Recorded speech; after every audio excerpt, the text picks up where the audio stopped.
आज हम बात कर रहे हैं चंद्र केतु युति के बारे में। चंद्रमा पृथ्वी के सबसे नजदीक रहता है और साथ में सबसे ज्यादा इफेक्ट यही डालता है। तो क्या सच में ग्रहण योग कभी भी सक्सेस नहीं देता है? पर ऐसा नहीं, यदि एक कारक है तो बहुत अधिक सक्सेस देता है और अकारक है तो वही सेम उतना ही पागलपन और डिप्रेशन दे देता है। चंद्रमा होता है जो मन, माता, कला, इमोशन, बैंक बैलेंस, पैसा इत्यादि चीजों का कारक होता है। वैसे ही केतु हमारी जड़ें होती है, आध्यात्म होता है, मोक्ष होता है, मेडिटेशन होता है, अपने पूर्वजों से हम क्या लेके आए वो दर्शाता है, पास्ट दर्शाता है। मतलब लिमिटलेस ग्रह है क्योंकि इसके पास धड़ नहीं है। सोच, रहस्य, अपनी इंद्रियों को कंट्रोल करना, वो सब ऐसा देता है कि भटकाव भी बहुत देता है और यदि सही डायरेक्शन में हो ना तो वो उतना ही गहराई सोच भी दे सकता है।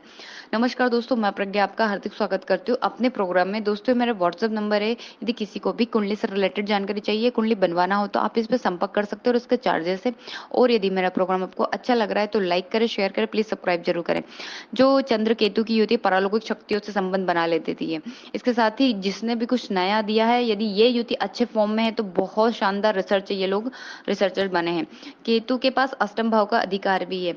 अष्टम भाव का अधिकार कैसे? वो तो मंगल के पास है, पर वृश्चिक राशि को ही वो अपनी राशि मानता है। इसलिए गुड़, रहस्य, गुप्त तंत्र मंत्र, ये चीजें आप यहाँ से भी देख सकते हैं। और केतु इस उसके पास धड़ नहीं है तो वो क्या हृदय से निकालता है ना सब कुछ वैसा, तो वो भी आप देख सकते हैं। उसके साथ ही केतु जिसके साथ बैठता है ना उसकी पावर को 10 गुना कर देता है। तो यदि चंद्रमा के साथ बैठा है तो इसकी पावर को डबल कर देगा। मतलब एकाग्रता, बहुत ध्यान, मेडिटेशन, ये बहुत जल्दी लग जाएगा ऐसे व्यक्तियों को।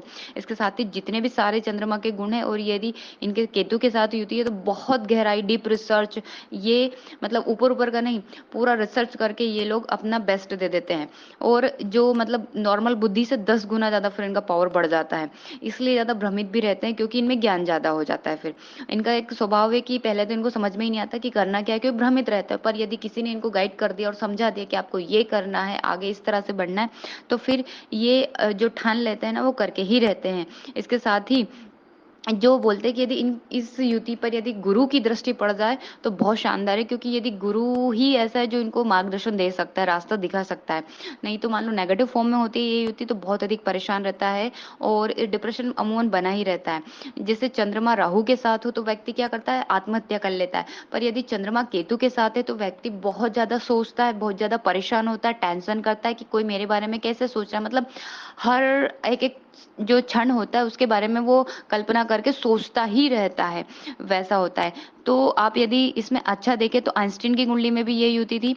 और इसके साथ ही केतु क्या अलगाव भी देता है। तो ऐसी जो युति जिनकी कुंडलियों में यदि भावनाओं के तल पे आप यदि उनसे दूर हो गए ना तो पूरी तरह से डिटैच कर देता है। फिर वो सोचता नहीं कि कौन मेरी माँ है, कि कौन मेरा रिलेशन वाला है, कौन मेरे जो रिश्तेदार है, मुझे किससे कुछ रिश्ता रखना है नहीं रखना, वो उसकी भावना है ना पूरी डिटैच हो जाती है।